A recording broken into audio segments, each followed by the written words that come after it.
प्रेमाची गोष्ट या मालिकेच्या 17 सप्टेंबरच्या भागामध्ये इकडे सागर सांगत असतो, एक काम करा बरं, आत्ताच्या आत्ता तुम्ही रेडी व्हा, मी तुम्हाला न्यायला येतो, आपण छानपैकी मरीन ड्राईव्हला जाऊया. यावरती मुक्ता म्हणते, नाही नाही, आत्ता तरी मी कुठेच येऊ शकत नाही. यावरती आता इकडे सागर म्हणतो, अहो पण असं काय करताय, तुम्हीच तर म्हटला होतात ना की तुम्ही आज काही मेजर बिझी नाही आहात म्हणून. यावरती मुक्ता म्हणते, अहो नाही, मेजर बिझी नाही, कारण माझं वेगळंच काम आहे. माझा मित्र आहे ना आशू, तो येतो इथे मला क्लिनिकला भेटायला. यावरती सागर चिडतो आणि काय सारखं तुमचा मित्र आशू आशू आशू, त्याला काहीतरी कारण द्या, त्याला कारण द्या आणि त्याला सांगा तू इकडे येऊ नकोस आणि मग मला तुमच्यासोबत बोलायचं आहे. त्यावरती मुक्ता म्हणते, असं कसं करता येईल, अचानक वेळेला मी त्याला नाही सांगू शकत नाही, तुम्हाला समजते का. यावरती सागर म्हणतो, ते काही मला माहित नाहीये, तुम्ही त्याला नाही सांगा आणि आपण दोघांनी भेटायचं आहे. यावरती मुक्ता म्हणते, नाही हो, असं मी काही करू शकत नाहीये. यावर सागर म्हणतो, ठीक आहे, मग तुम्ही एक काम करा, तुम्ही अर्ध्या तासामध्ये त्याच्याशी बोलणं सगळं उरकून घ्या. त्याच्याशी बोलणं उरकलत ना की मग आपल्याला वेळ मिळेल. यावरती मुक्ता म्हणते, काहीही काय बोलताय, अहो मी त्याच्यासोबत अर्ध्या तासामध्ये कसं काय बोलणार आहे, मला अर्ध्या तासामध्ये बोलणं जमणार नाहीये. एक काम करूया का, या सगळ्यामध्ये तुम्ही सुद्धा इकडे या, मग आपण तिघांच्या गप्पा रंगू दे. यावरती चिडलेला सागर म्हणतो, बिलकुल नाही, मला तुमच्यासोबत गप्पा वगैरे मारण्यात काही इंटरेस्ट नाहीये. एक काम करा, तुम्ही बोला, तुमचं उरकलं की मला फोन करा, मग आपण हे करूया, भेटूया. असं म्हणत सागर फोन ठेवतो. पण फोन ठेवल्यावरती सागरच्या मनामध्ये एकच शंका येते, कोण आहे हा नक्की, म्हणजे हा आशूचं इतकं गुणगान चाललंय, आता हा कोण आहे हे मला पाहायलाच पाहिजे. असा विचार करत आता मात्र सागर विचार करतो, नाही नाही, मी मुक्ताच्या क्लिनिकलाच जातो, नक्की हा आशू कोण आहे, हा काय आहे, हे सगळं पाहून तर येतो. असं म्हणत आता मात्र गुपचूप तो मुक्ताच्या क्लिनिकला जात आशूला पाहण्यासाठी इकडे आता सागर उत्सुक असतो आणि तो गुपचूप क्लिनिकला जातो सुद्धा. तोपर्यंत मुक्ता क्लिनिकमध्ये काम करत असते. तिने सगळ्या अपॉइंटमेंट कॅन्सल केलेल्या असतात आणि ती वाट पाहत असते, ती म्हणजे आशूची. त्याच वेळेला आशूने पाठवलेला त्याचा असिस्टंट तिकडे येतो आणि मी कमिन मॅडम असं म्हणत इकडे मुक्ताला येऊ का असा आत विचारतो. यावरती मुक्ता म्हणते, या की. त्यावरती आता मात्र तो सांगायला लागतो की आशू सरांना थोडासा लेट होतोय, त्यासाठी त्यांनी माफी मागितले आणि तोपर्यंत तुमच्यासाठी हा बुके पाठवलाय. तोपर्यंत सागर आता समजतो की हाच आशू आहे आणि तो विचार करतो, हा चिरकुट आशू आहे. आत्ता जर का आई समोर असती तर म्हटली असती की हा तू सुरमई आहेस सागर आणि हा तुझ्यासोबत सुकडा बोंबील, काय ह्याची भीती बाळगतोस, राहू दे. असं म्हणत सागर आता त्यालाच आशू समजतो आणि या आशूपासून आपल्याला काही धोका असू शकत नाही, हा किती चिरकुट आहे असं म्हणत तो तिकडून निघून जातो आणि खरा आशू येण्याची तो वाट सुद्धा पाहत नाही, असिस्टंटलाच आशू म्हणतो. यावर ती मुक्ता सांगते, अहो तुम्हाला हे सगळं करण्याची काही गरज नव्हती, आशूला सांगा मी वाट पाहते आहे, ये तुझं काम उरकलं की. असं म्हणत मुक्ता आता इकडे त्याला आशूची वाट आपण पाहतोय असं सांगते. मग असिस्टंट निघून जातो. मुक्ता परत तिचं काम करायला लागते. मुक्ता तिचं काम करत असताना आता मग मात्र तो असिस्टंट गेल्यावरती प्रत्यक्षात आशू येतो आणि मे आय कम इन डॉक असं मुक्ताला बोलतो. मुक्ता म्हणते, ये असं म्हटल्यावरती तो आतमध्ये येतो. मुक्ताची गळा भेट घेतो. किती दिवसांनी आपली भेट होती आहे असं तिला म्हणतो. दोघं जण छानपैकी मित्रमैत्रिणीसारखे भेटतात, गप्पा टप्पा मारतात आणि ती सांगते, हे बघ, अजिबात जाण्याची घाई करू नको, मी सगळ्या अपॉइंटमेंट कॅन्सल केल्यात, मस्तपैकी आपण बसून गप्पा टप्पा मारूया. असं म्हणत आता दोघं जण गप्पा टप्पा मारायला लागतात. कॉलेजचे दिवस आठवतात. मुक्तासाठी खास आवडीचं चॉकलेट त्याने आणलेलं असतं आणि मुक्ताला गेस करायला सांगतो. मुक्ता अचूक चॉकलेट गेस करते आणि आता या सगळ्यामध्ये आशू म्हणतो, तुमच्या आवडीनिवडी आम्हाला सगळ्या माहिती आहे, खरं तर काय माहितीये का, आम्ही तुमच्या पुढे मागे कॉलेजला असताना करायचो, पण तुम्ही कधी त्या नजरेने आमच्याकडे पाहिलंच नाही, त्यामुळे काय आमचा पत्ता साफ कट झाला. असं म्हणत आशू आता मुक्ताची थट्टा मस्करी करत असतो आणि त्यानंतर मग थट्टा मस्करी झाल्यावरती सिरियस मोडवरती दोघं जण येतात आणि त्यावरती आता मात्र इकडे आशू म्हणायला लागतो, खरं तर मुक्ता, तुझ्या आयुष्यात जे काही चाललंय ना त्या सगळ्याची अपडेट मला आहे, म्हणजे या सगळ्यामध्ये किती मोठ्या फेज मधून तू गेली आहेस हे सगळं मला माहिती आहे. यावरती मग मात्र इकडे मुक्ता आणि आशू हे आता पूर्णपणे भूतकाळाच्या गोष्टी बोलायला लागतात। यावरती आशू सांगत असतो, खरं सांगू का तर तुझ्या आयुष्यामध्ये प्रणव आला, प्रणव तुझ्या आयुष्यातून निघून गेला, त्यानंतर सागर सोबत तुझं लग्न झालं आणि या सगळ्यामध्ये तुझं लग्न झाल्यावरती तू 2 मुलांची आई झालीस, अशा वेगळ्या एका फॅमिलीत गेलीस। तू खरं तर घरामध्ये नॉनव्हेज न खाणारी मुलगी असं कोळ्यांच्या फॅमिलीत गेलीस। असं सगळं तुझ्या आयुष्यामध्ये इतके मोठे बदल घडले आणि तू 2 मुलांची चक्क आई झालीस। म्हणजे कसं आहे ना, प्रत्येक आई आपल्या मुलावरती प्रेम तर करतेच, पण तू अशी ही 2 मुलांची यशोदा बनलेली आहेस। आणि असं देवकीसारखं हे वागणं सगळ्यांना जमतं असं नाहीये। खरं सांगू का मुक्ता तर या सगळ्यामध्ये तू खूप ग्रेट आहेस। दुसऱ्यांच्या मुलाला मला माहितीये तू स्वतःच्या मुलांसारखं सांभाळत असशील आणि बाकी सगळ्यांसोबत सुद्धा खूप प्रेमाने वागत असशील। यावरती मुक्ता म्हणते, तू असं म्हणतोयस कारण ना तू अजून माझ्या 2 मुलांना भेटला नाहीयेस। खरं सांगू का तर माझी 2 मुलं आहेतच गोड, माझी सई माऊ आणि माझा आदित्य। हे 2 जण मला कधीही मी आई नाही या गोष्टीची जाणीव सुद्धा होऊ देत नाहीत। आणि त्याच सगळ्यामुळे आणि माझं सासरचं कुटुंब सुद्धा खूप खूप प्रेमळ आहे, माझ्यावरती खूप प्रेम करतात। हा मला ऍडजस्ट होण्यासाठी बरेच दिवस गेले, म्हणजे बराच वेळ गेला, पण अशी मी ऍडजस्ट झाले ना की आता या सगळ्यामध्ये ते माझा जीव की प्राण आहेत, असं म्हणत मुक्ता आतापर्यंतची आपली सगळी कर्मकहाणी सांगत असते। आणि ती आशूला म्हणते, खरं तर तुला असं वाटतंय की मी 2 वेगळ्या मुलांची आई आहे, पण ती मला माझीच मुलं वाटतात। यावरती आशू म्हणायला लागतो, खरंच मुक्ता तुझं कौतुक करावं तितकं थोडं आहे। परक्यांच्या मुलाला आपल्या मुलासारखं सांभाळण्याची कला काही सगळ्यांना जमतच नाहीये। मुक्ता म्हणते, तू एक काम कर ना, तू माझ्या घरी ये ना आणि मला कोणत्याही प्रकारची कारणं तुझी ऐकायची नाहीयेत। मला काम आहे, मी बिझी आहे, मी हे आहे, मी ते आहे, मला काहीही ऐकायचं नाहीये। उद्या गणपती बाप्पांचं आगमन होतंय, तू आमच्या घरी ये ना। असं म्हटल्यावर ती आशू म्हणतो, मी कारण दिलंय का? मी कारण दिलंच नाही, उलट तुला मीच म्हणणार होतो की मी तुमच्या घरी येत आहे। यावरती मुक्ता सांगते, हो तू ज्या वेळेला आमच्या घरी येशील ना, आमची फॅमिली पाहशील ना, तर मी किती खरंच लकी आहे तुला कळेल। आणि एक गोष्ट जास्त लक्षात ठेव, ज्या वेळेला आमच्या घरी येशील तेव्हा माझ्याबद्दल गोड गोड बोल बरं का, माझ्याबद्दल बरंचसं काहीतरी चांगलं बोल, कारण या सगळ्यामध्ये माझा नवरा आहे ना तो माझ्याबद्दल खूप पॉझिटिव्ह आहे। असं म्हणत मुक्ता आशूची थट्टा मस्करी करत त्याला आपल्या घरी येण्याचं इन्व्हिटेशन देते। इकडे तोपर्यंत कोळ्यांच्या घरामध्ये गणपतीची लगबग चालू असते, गणपतीची आरास तयार केली जात असते, गणपतीचं डेकोरेशन केलं जात असतं। आता मोदकाची दुसऱ्या दिवशीची तयारी होत असते, सगळीकडे धामधूम, सगळीकडे पसारा, सगळीकडे आरडाओरडा, त्यातच मुक्ता आणि आता इकडे सई आणि आदित्य या दोघांची धावपळ चालू असते। लकी आणि कोमल डेकोरेशन करत असताना हे 2 जण इकडे तिकडे धावत असतात। इंद्रा म्हणते, काय चाललंय तुमचं, कितीही धामधूम, किती हा गोंधळ? यावरती आदित्य म्हणतो, आजी आम्हाला मजा करायची आहे, उद्या गणपती बाप्पा येणार आहे ना, त्यासाठी आम्ही सगळेजण खूप खूप धमाल करणार। यावरती इंद्रा म्हणते, अरे धमाल करायची म्हणजे आरडाओरडा करायचा नाहीये, गणपती बाप्पा म्हणजे नुसतं काही आरडाओरडा धमाल डीजे हे असं नसतं। गणपती बाप्पा ही बुद्धीची देवता आहे, गणपती बाप्पा हे खूप मोठे आहेत बुद्धीने, आणि या सगळ्यामुळे त्यांच्या ना बुद्धीचे खूप काही गोष्टी आहेत बरं का। मी तुम्हाला काही गोष्टी सांगते, म्हणजे गणपती बाप्पा म्हटलं की नुसता धांगडधिंगा आणि आरडाओरडा नसतो, तर त्याच्यातून आपण काहीतरी शिकायचं असतं। या बरं तुम्ही दोघांनी छानपैकी इकडे बसा आणि मी तुम्हाला सांगते गणपती बाप्पाची गोष्ट। असं म्हणत आता इकडे इंद्रा दोघांना शांत बसवते, जेणेकरून कोमल आणि लकी हे 2 जण डेकोरेशनचं काम अचूक करतील।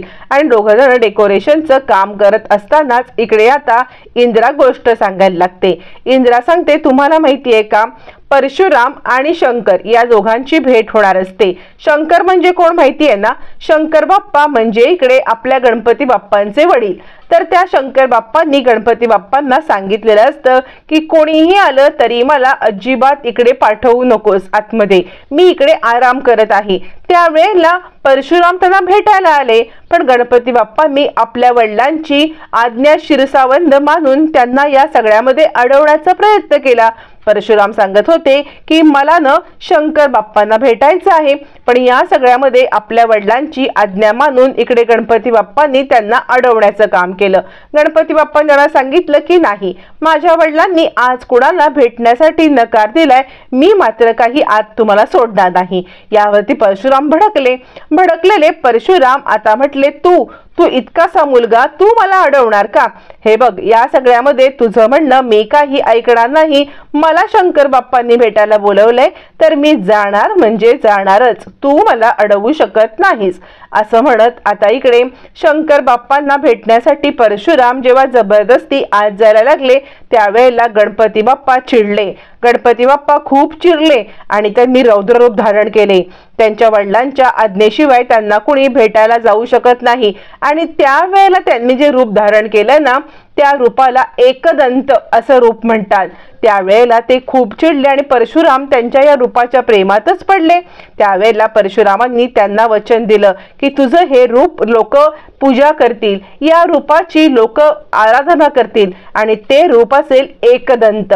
आणि तिथपासून गणपतीला एकदंत हे नाव पडलं, एकदंत या रूपाची पूजा करण्यात आली असं म्हणत आता परशुरामाची गोष्ट इकडे इंद्रा रंगवून सांगत असते। तोपर्यंत मुक्ता आता क्लिनिक मधून आलेली असते। क्लिनिक मधून आलेली मुक्ता इकडे आता सगळ्यांसाठी चहा ठेवण्यासाठी किचन मध्ये येते आणि इंद्राची ही गोष्ट सगळी ऐकत असते। मुक्ताने दूध गरम करत आता चहाची तयारी केलेली असते। गोष्ट ऐकता मुक्ता सगळ्यांसाठी चहा ठेवते आणि ती सुद्धा गोष्ट मंत्रमुग्ध होऊन ऐकत असते। दोन्ही मुलं सुद्धा खूप छान गोष्ट ऐकत असतात आणि आता सई म्हणते, खरंच आज्जू तुझ्याकडे किती छान छान गोष्टी आहेत।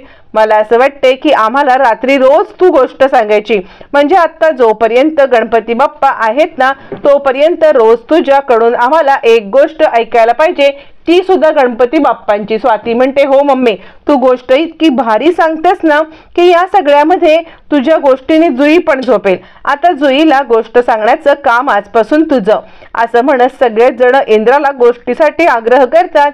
तोपर्यंत मुलांची नजर मुक्ताकडे जाते। मुक्ता किचन मध्ये असते। धावत पळत दोन्ही मुलं आदित्य आणि मुक्ताकडे धावत जातात, आदित्य आणि सई, आणि मुक्ताई तू कधी आलीस, मुक्ताई तू कधी आलीस असं तिला विचारायला लागतात। मुक्ता म्हणते, हे काय, तुम्ही ज्या वेळेला आजीकडून गोष्ट ऐकत होतात ना त्याच वेळेला मी इकडे आले होते, पण तुम्हाला मी डिस्टर्ब केलं नाही, कारण इतके गोष्ट ऐकण्यामध्ये रंगून गुंगून गेला होतात ना की तुम्हाला डिस्टर्ब करायचं माझं काही मनच झालं नाही आणि त्यामुळे तुम्हाला डिस्टर्ब न करता मी इकडे सगळ्यांसाठी चहा ठेवत होते। स्वातीताई तुम्ही चहा घेणार ना? कोमल आई असं म्हणत मुक्ता सगळ्यांसाठी चहा ठेवते आणि मुक्ता म्हणते, खरं सांगू का मम्मी, तर तुम्ही इतकी सुंदर गोष्ट सांगत होतात, मी सुद्धा ही गोष्ट ऐकण्यामध्ये रंगून गेले। म्हणजे खरं तर मी क्लिनिक मधून आले तेव्हा माझा इतका मूड नव्हता, पण तुमची ही गोष्ट, समोर गणपतीचं आरास, हे घरामध्ये गणपतीमय झालेलं वातावरण बघून मी इतकी फ्रेश झाले ना, मला खूपच आनंद झाला असं म्हणत मुक्ता आता फ्रेश झालेली असते आणि अजून फ्रेश होण्यासाठी सगळ्यांसाठी चहा ठेवते आणि सगळ्यांना छानपैकी चहा आता सर्व करत असते। सगळेच जण गणपतीचं डेकोरेशन करत असतात आणि त्यावरती मुक्ता म्हणते, मम्मी उद्या आपल्याला उकडीचे मोदक करायला लागतील ना, त्याची सगळी तयारी करायला हवे ना? यावरती इंद्रा म्हणते, थोडीफार तयारी माझी झाली आहे, उरलेली तयारी आपण उद्या करूया। उद्या सकाळी गणपती बाप्पा येण्याच्या वेळेला आपण उकडीचे मोदक ताजे ताजे बनवून त्यांना नैवेद्य दाखवायचा आहे असं म्हणत घरात सगळं गणपतीमय वातावरण झालेलं असतं। सगळेच जण गणपतीच्या आगमनाची उत्सुकतेने वाट पाहत असतात आणि सगळेच जण गणपतीच्या डेकोरेशन, गणपतीचे मोदक याच्यामध्ये गुंगून गेलेले असतात। मुक्ता सुद्धा या सगळ्याचा एक भाग असते। आता मात्र दुसरा दिवस उजाडण्याची वेळ होते, तोपर्यंत सावनीच्या डोक्यामध्ये काहीतरी विचित्र चालू असतं। सावनी आता मुक्ताला सांगत असते, मी काही मदत करू का? उद्या गणपती बाप्पा येणार आहेत तर मी तुला काही मदत करू का? यावरती मुक्ता म्हणते, नको, मी चहा ठेवलेला आहे, तो चहा घ्या आणि तुमची काही मदत नको आहे असं म्हटल्यावर ती तिकडे आता कढईमध्ये तेल तापत ठेवलेलं असतं। ते कढईमध्ये तेल तापत ठेवून मुक्ता पाणी पित असते. ज्या वेळेला मुक्ता पाणी पिते त्यावेळेला तिच्या पाण्याचे म्हणजे तिच्या ग्लासामधले काही थेंब त्या कढईमध्ये पडतात आणि कढईमधलं तेल तडतड तडतड उडायला लागतं. मुक्ता अगदी कढईच्या समोरच असते आणि त्यामुळे ते तडतड करणारं तेल आता मुक्ताच्या तोंडावरती उडण्याच्या बेतात असतं. तोपर्यंत सावनी तिकडे असलेला लाकडाचा चॉपिंग बोर्ड घेते आणि तो मुक्ताच्या तोंडावरती धरते.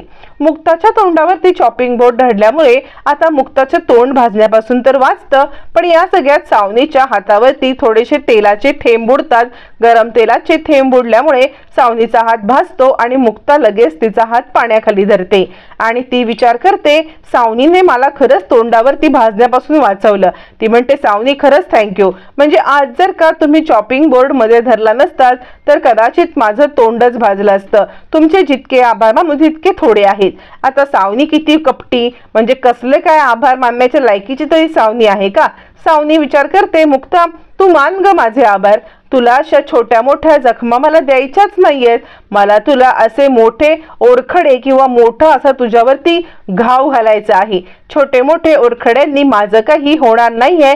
या सगळ्यामध्ये जेव्हा तुला घाव घालीन ना त्याच वेळेला मी गप्प बसेन. असं म्हणत इकडे आता सावनी चिडलेली असते आणि तिच्या डोक्यामध्ये काहीही करून इकडे आता मुक्ताला सगळ्यांच्या समोर म्हणजे गणपतीच्या दिवशी सगळ्यांच्या विरोधात भडकवायचे असते. असं म्हणत असतानाच आता मात्र सावनीच्या डोक्यामध्ये काही ना काहीतरी प्लॅनिंग चालूच असतात. याच वेळेला इकडे आता गणपतीचं आगमन होतं. दुसरा दिवस उजाडतो आणि गणपती आगमनाची सगळी सागर संगीत तयारी झालेली असते. इकडे आता इंद्रा सागरला पायावरती दूध पाणी घालून पाय धुवून गणपती बाप्पांचं छानपैकी औक्षण करून गणपती बाप्पा मोरया या जयघोषामध्ये आता गणपती बाप्पांचं कोळ्यांच्या घरामध्ये आगमन होतं. ज्या वेळेला गणपती बाप्पांचं कोळ्यांच्या घरात आगमन होतं आनंदाचं वातावरण सगळीकडे पसरलेलं असतं. सगळीकडे आनंदाचं वातावरण, सगळेजण खुश आणि या सगळ्यामध्ये सगळेच जण खूपच आनंदाने आता मात्र या सगळ्यामध्ये एन्जॉय करत असतात. हे सगळं चालू असताना इकडे आता सावनी हे लांबूनच पाहत असते आणि गणपती बाप्पाच्या या आगमनाच्या किंवा या सगळ्या सोहळ्यामध्ये कसा रंगाचा बेरंग करता येईल याची ती आता बरोबर दक्षता घेत असते.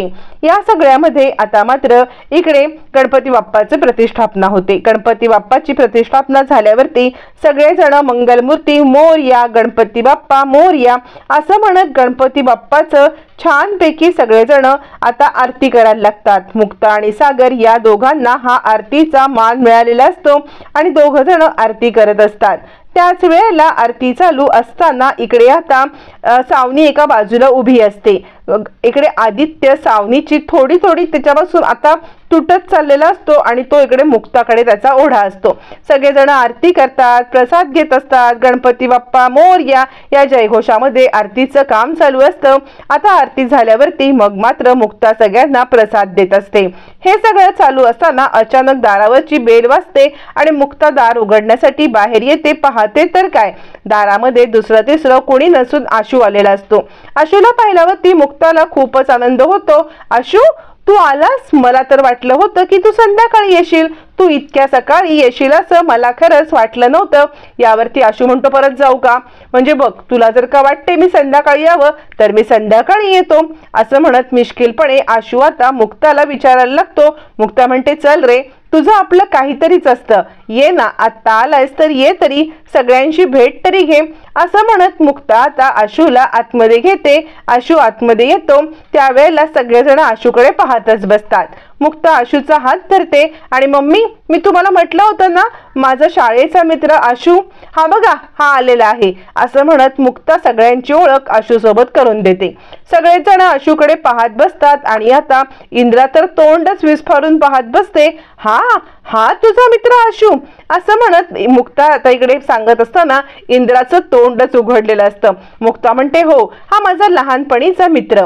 आता सागर विचार करायला लागतो, याला मी कुठेतरी पाहिलंय, कुठे पाहिलंय, कुठे पाहिलंय? कारण आज मी याला भेटण्यासाठी किंवा याला पाहण्यासाठी ज्या वेळेला क्लिनिकमध्ये गेलो होतो तेव्हा तर हा नव्हता, तेव्हा तर एक वेगळाच माणूस कोणीतरी होता. मग हा कोण आहे आणि मग तो कोण होता? आता सागर थोडासा कन्फ्यूज होतो. सागर कन्फ्यूज होतो त्याच वेळेला तोच असिस्टंट ज्याला सागरने आशू समजलेला असतं तो समोर येतो आणि सर, तुम्ही जी गिफ्ट मागवली होतीत ना ते सगळे गिफ्ट मी घेऊन आले, मुक्ता घेऊन आलेलो आहे असं म्हटल्यावर ती मुक्ता म्हणते, आशू या गिफ्टची काय गरज होती? यावरती आशुतोष म्हणतो, असं कसं? हे सगळे गिफ्ट मी सगळ्यांसाठी आणलेलं आहे. पहिल्यांदा मी या सगळ्यांना भेटायला आलोय ना, तर मग गिफ्ट हवेतच की नको? असं म्हणत आशू आता सगळ्यांना छानपैकी गिफ्ट आणलेले असतात ते गिफ्ट ठेवतो आणि त्याच वेळेला सागरच्या लक्षात येतं, अच्छा म्हणजे याला मी जे पाहिलं तो हा म्हणजे त्याचा असिस्टंट होता आणि मी त्याला समजलो की हा तो आशुतोष आहे. मी खूपच मोठी चूक केली. पण ते सगळं जाऊ दे, मी ह्याला कुठे पाहिलं, कुठे पाहिलं, कुठे पाहिलं असं आता इकडे सागर विचार करत असताना, अच्छा म्हणजे मी ह्याला पाहिलं स्कूलमध्ये. ज्या वेळेला सहीसाठी मी स्कूलमध्ये गेलो होतो त्यावेळेला हाच तर होता तिकडे माझ्या अंगावरती शाई सांडवून माझे कपडे खराब करणारा दुसरा तिसरा कोणी नसून तो हाच होता. असं म्हणत सागरच्या लक्षात येतं की हा तोच आहे. ह्याचं काय चाललंय? हा इतका का मुक्ताच्या पुढे मागे करतोय आणि मुक्ता सुद्धा याला इतका का डिमांड देते आहे? असं म्हणत सागर जरा पॉझिटिव्ह झालेला असतो. त्याला या सगळ्यामध्ये त्याचं असणं किंवा मुक्ताचं त्याला इम्पॉर्टन्स देणं हे बिलकुल आवडत नसतं आणि त्यामुळे सागर चिडलेला असतो. सागरचं हे चिडणं सावनीच्या अचूक लक्षात येतं. सावनी विचार करते, अच्छा म्हणजे आता मुक्ताचा हा मित्र आल्यामुळे सागर इन्सिक्युअर झालाय आणि याच गोष्टीचा फायदा घेण्याचं सावनी ठरवते, जो की सावनीचा पूर्णपणे मूर्खपणा असतो. सागर एकटक त्याच्याकडे पाहत असतो, त्याच्यापासून जरा लांबच राहत असतो आणि त्याचा राग त्याच्या तोंडावरती स्पष्ट दिसत असतो. पण आशू मात्र घरच्यांशी सगळ्यांशी छानपैकी मिळून मिसळून गप्पा टप्पा मारत आता असतानाच इकडे त्याच वेळेला आता मात्र सावनी सागर जवळ येते. आणि काय चाललंय हे सगळं? इकडे आता आशुतोष सगळ्यांशी गप्पा मारत असतो, त्यांना आणलेले गिफ्ट देत असतो. सगळे मुलं आणि मुलं तर काय म्हणजे सई आणि आदित्य तर काय, कोमल, स्वाती, इंद्रा सगळेजण आशूशी इतके मिक्स झालेले असतात आणि सगळेजण आशू सोबत गप्पा टप्पा मारत आता फोटो काढत असतात. पण सागर एका बाजूला उभा असतो. त्यावरती सावनी म्हणते, काय रे म्हणजे आज तर काहीतरी विचित्रच दिसतंय. मुक्ताचा मित्र आल्यापासून मुक्ता तर तुला विसरूनच गेली. तू असा एकटाच इकडे बसलायस आणि मुक्ता बघ किती छानपैकी एन्जॉय करते. खरंच मला कमाल वाटते की आतापर्यंत तुझ्या पुढे मागे करणारी मुक्ता ही आज त्याच्या पुढे मागे करते. कमाल आहे बरं का. जरा या सगळ्यामधून सावध हो आणि जरा या सगळ्याचा नीट विचार कर. असं म्हणत सावनी आता त्याचं मन भडकवत असते. इकडे मुक्ता मात्र सई, आदित्य यांच्यासोबत छान छान फोटो काढत असते. आशू तिचे फोटो काढत असतो. सागर रागारागात हे सगळं पाहतच असतो.